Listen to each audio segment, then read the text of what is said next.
Mais pas bien, à la fraîche. Minute Papillon. Bonjour, c'est Anne-Laetitia Béraud, bienvenue dans Minute Papillon, le flash de midi 20 du mardi 18 décembre. Gilets jaunes, ceux qui ont pris les autoroutes Vinci sans payer vont recevoir une facture. L'entreprise a en effet accès aux fichiers des cartes grises du ministère de l'Intérieur. Une annonce qui a fait réagir, c'est très incongru, a estimé le porte-parole du gouvernement Benjamin Griveaux ce matin sur France Info. Sur Europe 1, son collègue ministre de la Transition écologique François de Rugy s'y est montré aussi opposé.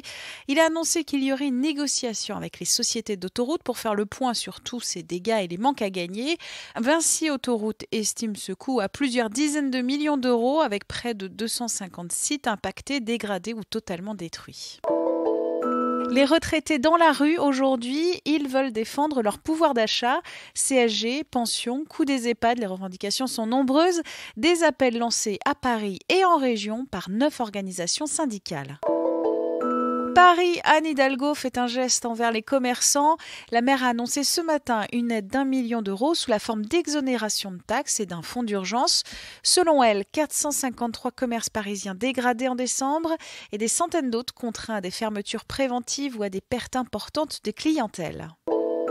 Stéphane Bern, pas content, le promoteur du loto du patrimoine dézingue sur Twitter ce matin, car dans la nuit, l'Assemblée nationale a rétabli pour ce loto la taxation que l'État prélève habituellement sur les jeux de loterie de la Française des Jeux.